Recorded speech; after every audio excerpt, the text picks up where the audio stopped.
So today's DCC installation is this brass Overland Models CNR HR 616. Let me just show it to you right now. So here's the piece in question. It's a lovely unit, painted. You know, I thought I got it on the cheap, and I thought, you know, I'd throw DCC sound in it, right? It's a big locomotive, plenty of room.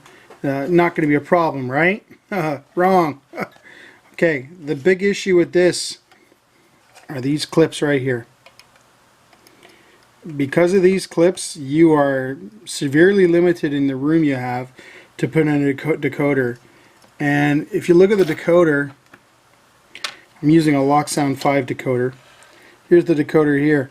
So if you want to put it in, how are you going to put it in? You can't.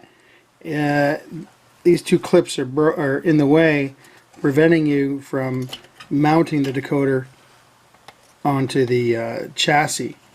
Okay, normally I mount into the chassis, like I'd put like a little shelf or something right here above the drive axle, and then I just run my wires off the decoder from here, from this location roughly, and then throw on the shell. Not a problem. But you can't do that in this particular installation because of these clips here. So this DCC installation is a lot harder than I thought, and what I ended up doing was I had to go mount everything on the roof line of the locomotive. So just to show you what I have going on here, I just moved the incandescents out of the way. They're still there, and I put in 2 LEDs, and this piece of tape's just for wire management. The light board, I left it alone. I don't know if it ever came with a light board, but whoever had this locomotive before me, they may have put in a light board. I'm not too sure. I have in place 2 ESU sugar cube speakers, just mounted in there with double-sided tape. So there's one right there and one right there. Okay, so there's 2 speakers in this thing. Next, I used a decoder buddy for the Locomotive 5 rather than trying to solder to every little pin. This makes it so much more easier to do this. So I know it may not look easy, but anyway, just follow along here. I've wired it up like this. So we got the motor leads, right, your positive and your negative. I think that's one. I think that's positive. I think that's negative. The gray. I think it's going off memory. Your red and black wire will be your track leads. So your front and your rear truck. The white and the yellow are your headlights, rear lights. Your blue is your positive common, and the 2 wires. Where are the 2? The 2 brown wires will be your speakers, which are connected in series. And then I've also, because, I don't know, I tried this locomotive, I had it running with a decoder, fine, no problems, but I have a problem with what intermittent power. It works, doesn't work, works, doesn't work, and I'm like, what's going on here?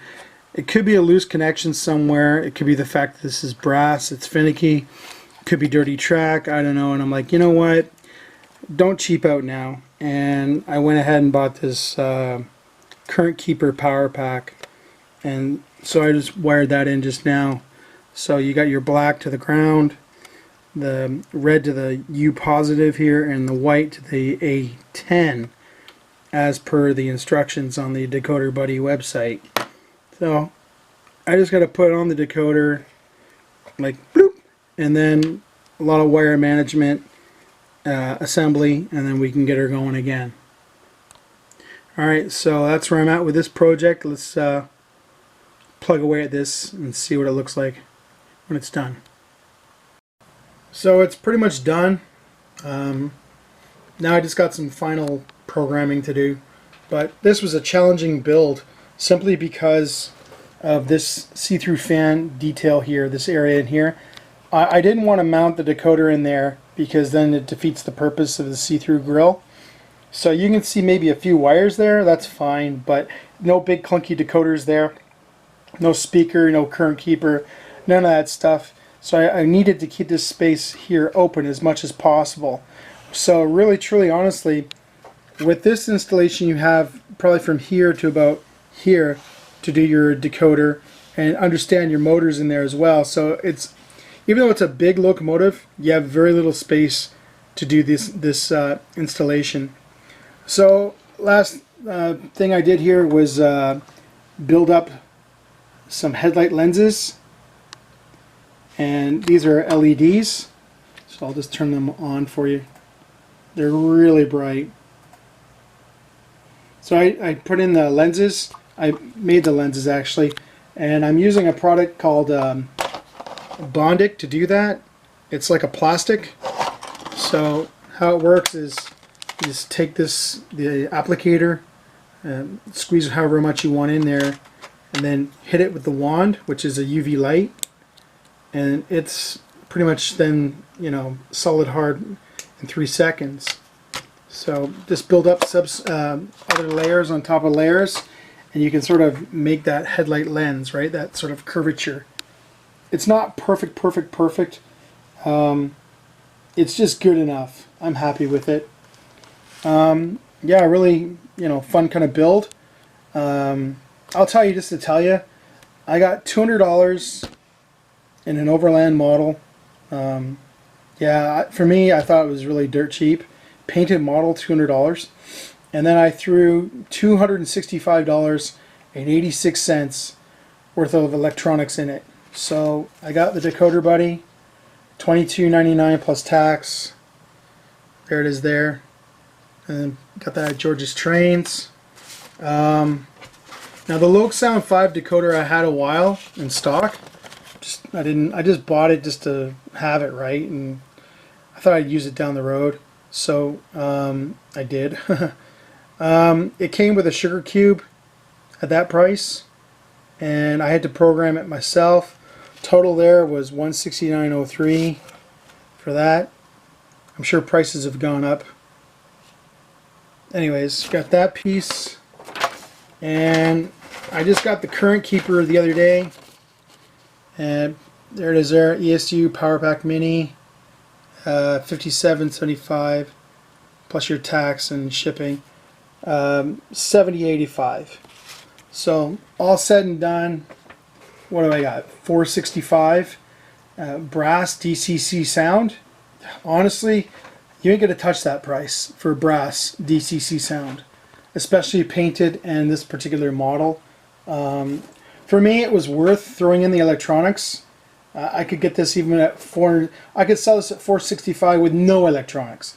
So for me, it was just a no-brainer. So this one definitely is a keeper. I'll just turn it on for you real quick. You can hear it.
So there we go, another one for the display cabinet.